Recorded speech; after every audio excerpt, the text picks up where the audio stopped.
How's it going, everybody? Welcome back to the channel. Going to do another entry of sharing your stories today, which if you're new around here, I'm simply just reading and sharing stories that have been sent in by subscribers and members of the Vanlife Plus community. I don't know which one it is. Maybe it's both.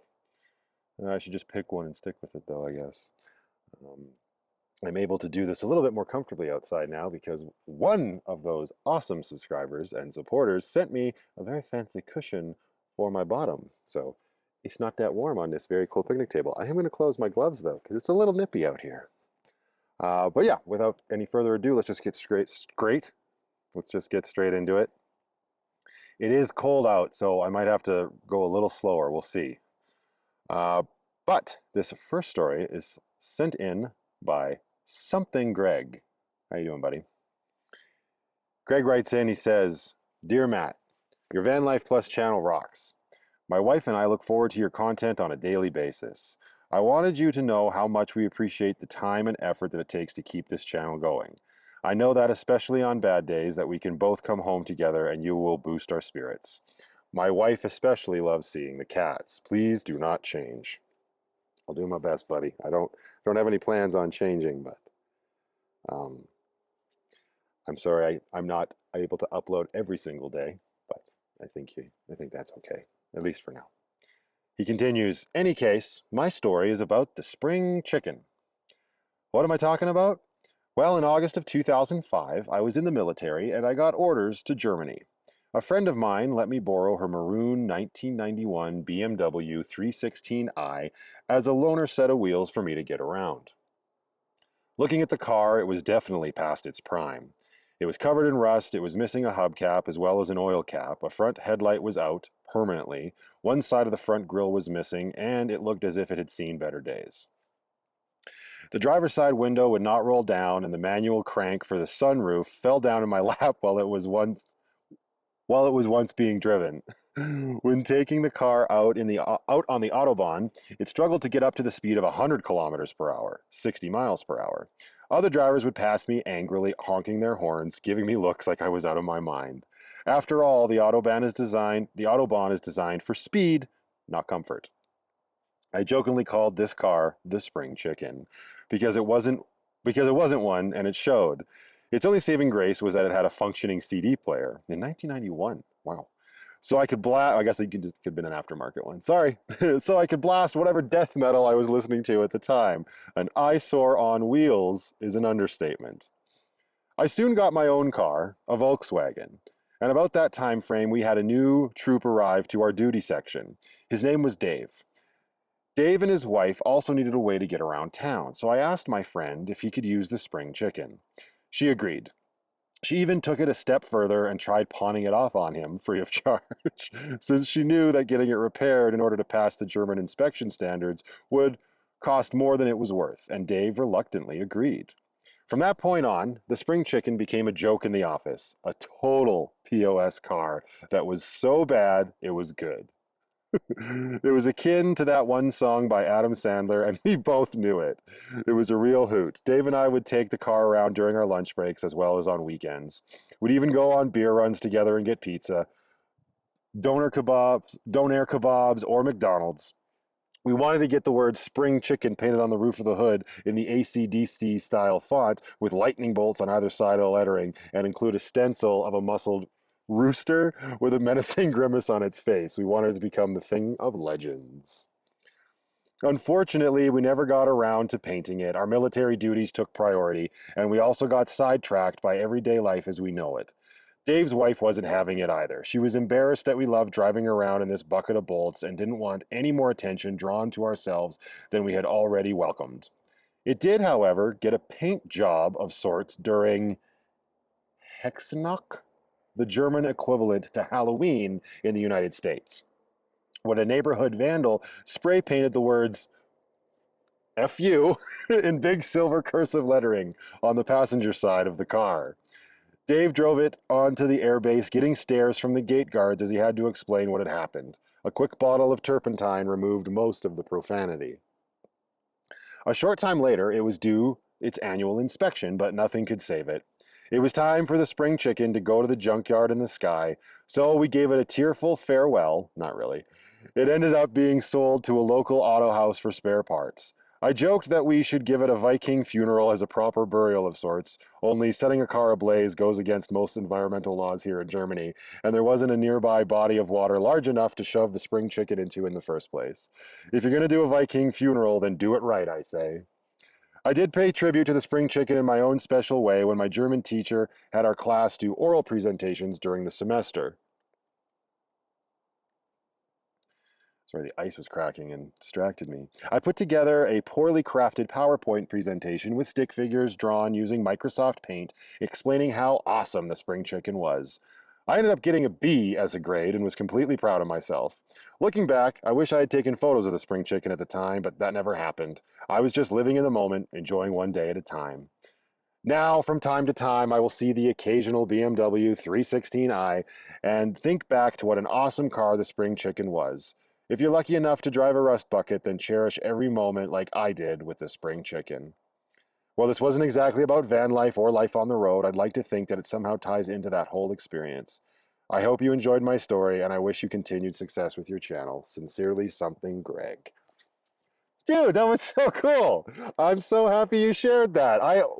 All of the way you wrote it and the way you were explaining what you were doing, I could see it. I could also see it as a bloody movie, as this like buddy comedy almost, where you guys get together and you're driving this car around town, and he gets up getting it spray painted, and just I don't know, maybe not maybe a whole movie, but it definitely gave me cinematic vibes of just like good times. And you're right, I'm those are important. I think it does tie into the whole experience. Uh, we can fall in love with vehicles. It's super easy to do. I mean, especially living in a van, you fall in love with it because it's your home. But stories like that are just, oh, that was super cool. Thank you very much for sharing that, Greg. I'm very happy you had that experience. Very cool. And you're still living in Germany. That's cool. If I read that right. I'm glad, I'm glad the channel reaches far and wide. Thanks again, Greg. That was awesome. What do we got here? Oh, this is a little bit of a shorter one. This is sent in by Can. I hope I'm saying your name right. Uh, Can writes in, says, "Hello, Matt. I am a cartoonist and living in my RV, no go. Originally, I planned to draw this as a comic, but by the time I finished, it would be so far back in the line, it would never be seen again. In 2020, I had gotten a great paying job, but not enough to be able to afford an apartment. So I was talking about moving into an RV as a way to get my own home. In early 2021, my brother got an ambulance and started the van life before either he or I found out that it was, in fact, a real thing. He encouraged me to do something similar. In November of 2021, my parents suddenly called me at work. They found an RV for free. The catch? It needed to be towed. Always something. Luckily, it was not that far away. Since then, I've been working on it. The original electrical crapped out on it, so I'm having to use your videos to help me rebuild the electrical. Oh boy. I've been living in it for nearly a year and loving every bit of it. Enjoy some artwork. Have a nice day. If I can get the artwork off the email, I'll share it right here. It looks like, is that supposed to be me, Stella, and Penny? I look a lot tougher in that cartoon than I do in real life. That's so awesome. Well, thank you for sharing. That's cool that you're starting. I hope you can get a lot of information from my videos. And if you can't, believe me, brother, there are so many more options out there. Um, I should, brother, sister, maybe. I'm not sure. Kane, I feel like it could go either way. But yeah, there's other videos out there, and that's the whole point. That's how I learned, right? Just get on the internet, see what other people have done. I'm very flattered that you're using my videos to help you sort yourself out. I hope it's going well for you. Very excited that you're that much closer to joining the van life community. Very cool. And thank you for the cartoon. That was very cute. I appreciate that. All right, so we got another one here. This one comes from Pete. Pete writes in and says, "Hi, Matt. My name is Pete. YouTube name is Still Living. I suppose I should explain the name. I have been on WSIB since 2007 with knee and lung issues. Back in May of 2020, I got a virus that slowed my heart down and created a blood clot that caused me to have a massive stroke. And that is the reason for the name Still Living. The stroke interrupted my van build that had started in 2019. After 2 months of being in the hospital, I was left with a ton of issues. I was unable to walk more than 50 feet and spent most of, if not all, my time in a wheelchair. But being as stubborn as I am, I began walking further and standing longer, which made me capable of working on the van again. This has been both hard and rewarding because I was left without the use of my right arm/hand. But again, my stubbornness reared its head, and though it's not the best quality of work, it was work. Last summer and this one, I went on a number of 3 and 4 day trips and planned on trying to go to BC this winter, but had to hit the pause for the winter because my heart is acting up again and I require a pacemaker. And the setup for it and the setup for is putting my plans on hold until at least the springtime. Then the warden and myself, as well as my dog Jewel, will be heading west. Being a long haul truck driver has given me the desire to see the places in a van so I can go places that my truck couldn't get to. I look forward to meeting you and tossing back a few craft beers or my favorite spiced rum. Until then, your friend, Pete. Sorry, I gave you that look because you said the warden. So I can only imagine. Pete, thank you very much for sharing. It's awesome. You are the epitome of what I believe everybody should be. Pig-headed and stubborn. And I mean that in the best way possible, obviously, and you know that. It really is a benefit, especially when it comes to situations that can just bring you down. You had every reason to just lay down and say, screw it, I'm giving up. I'm not going to do it anymore, but you didn't. And that's a very valuable character trait to have for sure, as you know. Um, I hope other people can kind of relate to that or be inspired by that behavior. That mentality is a great one to have, I think, especially in this day and age. I love hearing stories about people that have health issues and they're fighting through it. I mean, I don't love that people have health issues, obviously, but hearing the stories of when you do and the overcoming it and saying fuck you to that sort of stuff is really inspiring. I love hearing that stuff. And sorry, Greg, I censored your swear word so I could have one, and I chose to use it there for some reason. We're still PG-13. All right, you know what? We'll do one more because they have been coming in quite a bit. They're starting to pile up. So let's do one more. I haven't read this one yet. This comes from Clay. Clay writes in and he says, first, this is only slightly tangentially a van life story, as in one day I would like to build a camper van or overlander or go on some excursions. So if this is not appropriate for the channel, I understand. Let's find out. My name is Clay, aka Board Texas, and I live in San Antonio, Texas. I do not have a van, nor do I live the nomadic life. Camping in a vehicle that I have built is merely a dream. 7 years ago in September, my wife Debbie was diagnosed with glioblastoma multiforme. It's a form of brain cancer.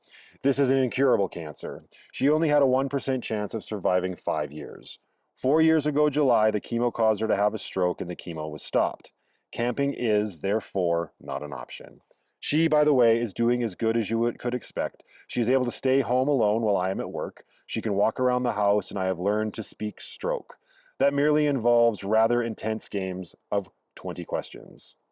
The MRI scans have consistently come back with no sign of tumor. We get along and laugh a lot, and she has her hobby of making greeting cards. She only has the use of her left arm, but still has most of the use of her right leg. There was a time when I was not doing well. The only person I wanted to spend every moment with was dying.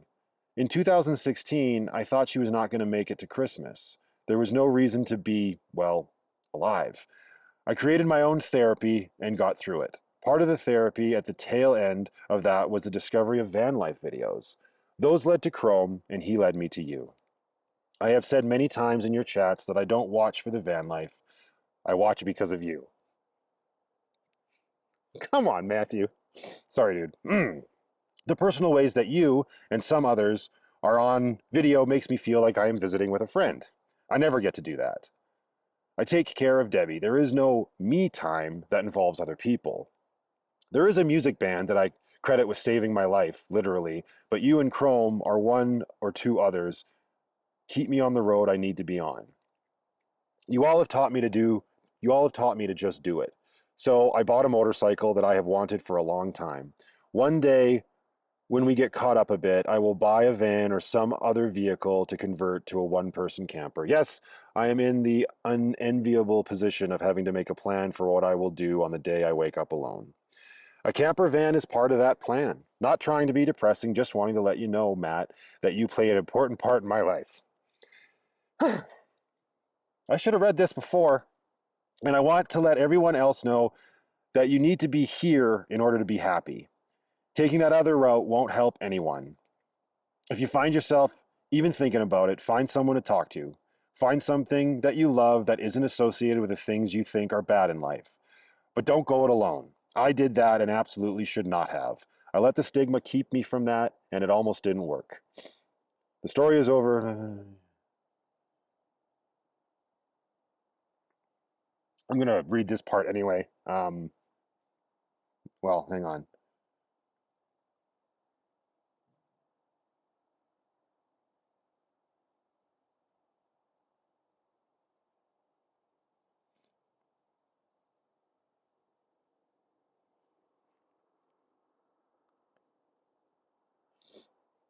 Um,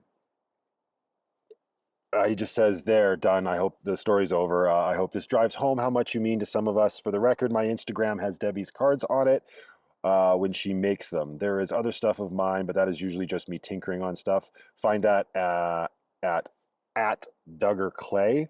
Also, if anyone asks or comments, I have a YouTube channel, Board Texas, nothing important and only about 11 followers, totally random stuff. There is, however, a video of a comic I wrote about my point of view of Debbie's cancer in 2016 when I thought she was going to die. I wrote it and hired an artist friend to draw it. If you know of anybody it may help, please send it to them. Neither of them are monetized, and that's the way I like it. Thank you for your channel, and please stay the upbeat, positive force you are. Signed, Clay. Yeah, I will drop the links in the description, Clay. Thank you very much for sharing. I don't know that I'm ever going to get used to hearing people say that about what I'm doing or what my fellow van life people are doing. It's really cool. It's a really humble thing to hear. I'm just being me. I'm not trying to be anything I'm not. Um, and I think I have to end this video here because that was very touching, and I'm out in the cold mountains, and I just want to say thank you everybody who wrote in and shared their stories. Keep them coming, guys. Like I said, I still have a lot more to get through, but I always welcome more.